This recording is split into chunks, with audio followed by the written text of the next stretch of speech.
नमस्कार, मैं हूं अंकुर और आप देख रहे हैं सत्य हिंदी का न्यूज बुलेटिन। एक नजर अब तक की सुर्खियों पर। आरएसएस चीफ मोहन भागवत ने कहा है कि विकास का कोई अंत नहीं है। लोग महामानव बनना चाहते हैं, लेकिन वो यह नहीं रुकता। फिर वो देवता बनना चाहता है, फिर भगवान।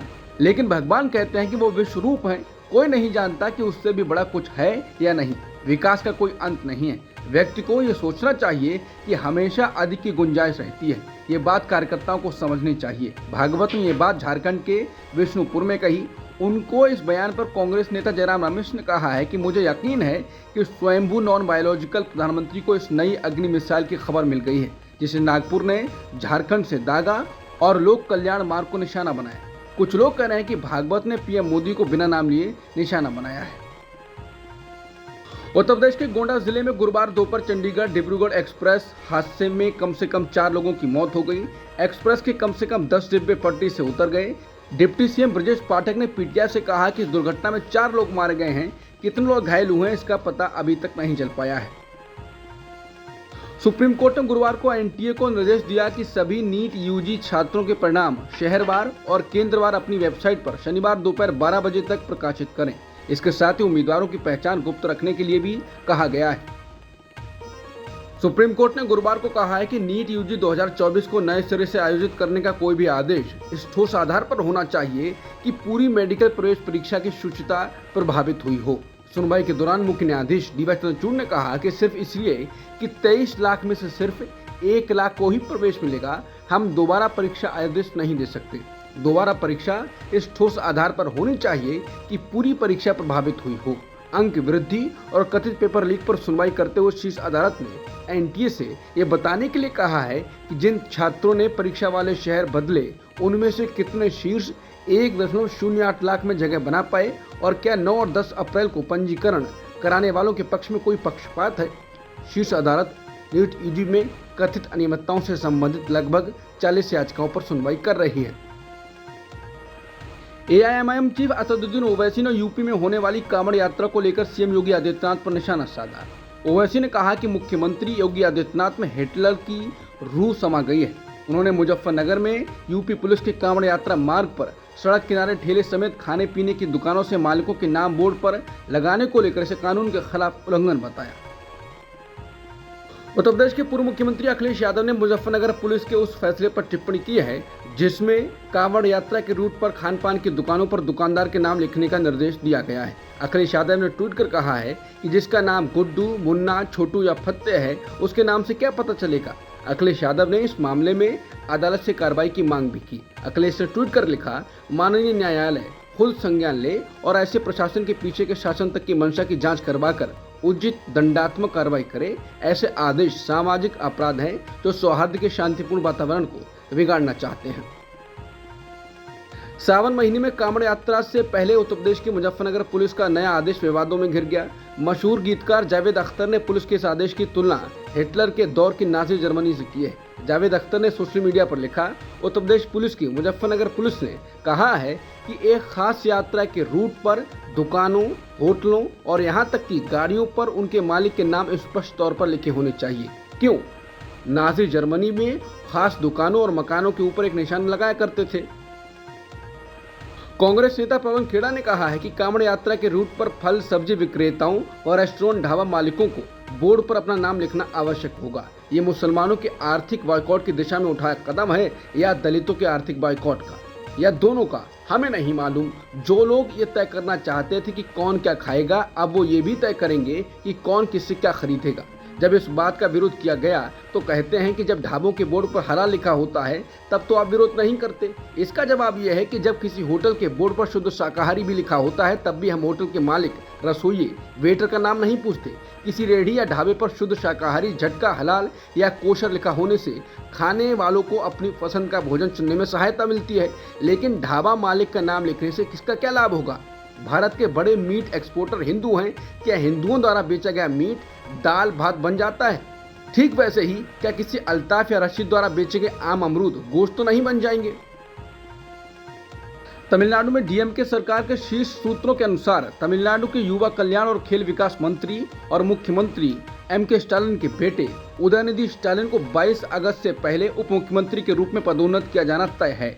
ये पदोन्नति उनके पिता एम के स्टालिन की याद दिलाती है, जो 2009 के लोकसभा चुनाव के बाद डिप्टी सीएम बने थे। सत्तारूढ़ बीजेपी के उत्तर प्रदेश यूनिट में अंदरूनी कलह के बीच समाजवादी पार्टी प्रमुख अखिलेश यादव ने गुरुवार को एक मानसून ऑफर दिया। अखिलेश ने ट्वीट कर कहा कि मानसून ऑफर 100 लाओ, सरकार बनाओ।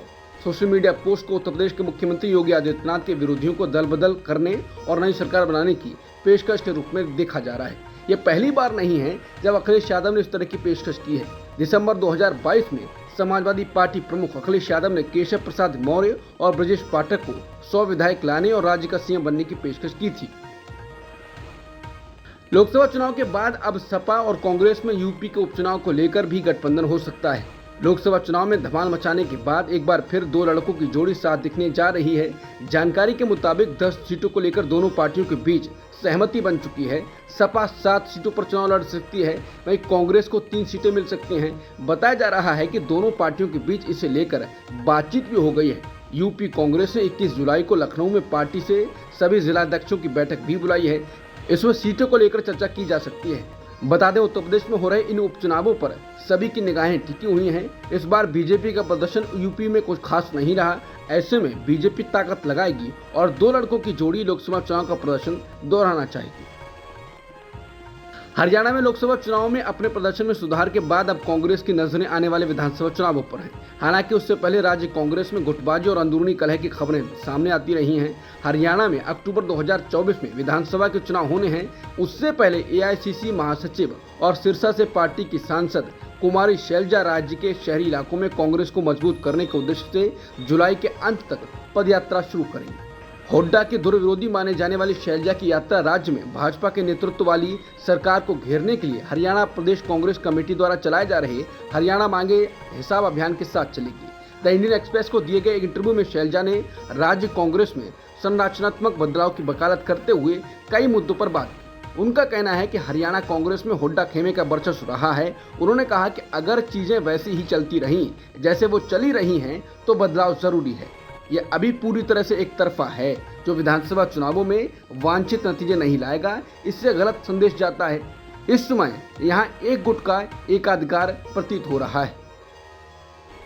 हरियाणा में विधानसभा चुनाव को लेकर सियासी पारा गर्म होता जा रहा है। इस बीच आम आदमी पार्टी ने विधानसभा चुनावों को लेकर बड़ा ऐलान किया है और कहा है कि वो राज्य की सभी विधानसभा में अपनी प्रत्याशी उतारेगी।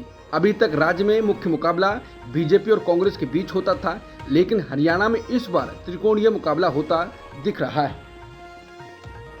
कर्नाटक राज्य में नौकरी में स्थानीय लोगों को आरक्षण का प्रावधान करने वाले विधेयक को राज्य सरकार ने फिलहाल रोक दिया। अंग्रेजी अखबार द हिंदू के मुताबिक सरकार ने कहा है कि इस पर फिर से विचार करने के बाद ही कोई अंतिम फैसला लिया जाएगा। दरअसल इस विधेयक का उद्योगों और व्यावसायिक संगठनों ने विरोध कर दिया है। इस विरोध के बाद कर्नाटक सरकार ने विधेयक पर पुनर्विचार करने की बात कही। नेस्कॉम ने इसका विरोध करते हुए ट्वीट किया। नेस्कॉम और इसके सदस्य इस विधेयक से निराश हैं और इस पर अपनी गहरी चिंता जताते हैं। फोन पे के सीईओ और संस्थापक समीर निगम ने बताया कि कैसे ये बिल आर्मी फैमिलीज के नौकरी चाहने वालों या अक्सर इधर उधर घूमने वाले लोगों के लिए जीवन को कठिन बना सकती है। स्थानीय नेतृत्व द्वारा एनसीपी को बड़ा झटका दिए जाने के बाद एनसीपी के नेता और महाराष्ट्र के उप मुख्यमंत्री अजित पवार ने गुरुवार को पुणे में पिपली चिंचवड़ के पार्टी नेताओं के साथ बैठक की। ये घटनाक्रम एनसीपी को बड़ा झटका लगने के एक दिन बाद आया है, जब पिपली चिंचवड़ इकाई के प्रमुख अजीत कवाड़े समेत 25 नेताओं ने पार्टी छोड़ दी और शरद पवार की पार्टी में शामिल हो गए। कहा जा रहा है कि अजित पवार के गुट में अभी भी और टूट हो सकती है। उससे पहले अजित पवार एक्टिव हो गए हैं। विवादों में घिरी ट्रेनी आईएएस अधिकारी पूजा खेडकर की मां मनोरमा खेडकर को पुणे पुलिस ने जमीन से जुड़े एक विवाद के मामले में हिरासत में ले लिया। मनोरमा खेडकर के खिलाफ कुछ लोगों को बंदूक से धमकाने का आरोप लगा है। समाचार एजेंसी पीटीआई के मुताबिक एक अधिकारी ने बताया है कि पूजा खेडकर की मां को पुलिस ने हिरासत में लिया है। बांग्लादेश में सरकारी नौकरी में आरक्षण के खिलाफ छात्र प्रदर्शन कर रहे हैं। बीते दिनों हिंसक प्रदर्शन के दौरान कुछ छात्रों की मौत भी हो गई थी। बांग्लादेश में चल रहे प्रदर्शन को देखते हुए ढाका में मौजूद भारतीय उच्चायोग ने वहां रह रहे भारतीयों और भारतीय छात्रों के लिए एडवाइजरी जारी की है। उच्चायोग द्वारा जारी की गई एडवाइजरी में भारतीयों से यात्रा करने से बचने और अपने आवासीय परिसर से कम बाहर निकलने की सलाह दी है। अब तक की सुर्खियों में इतना ही। बाकी खबरों के लिए बने रहिए सत्यहिंदी.com के साथ।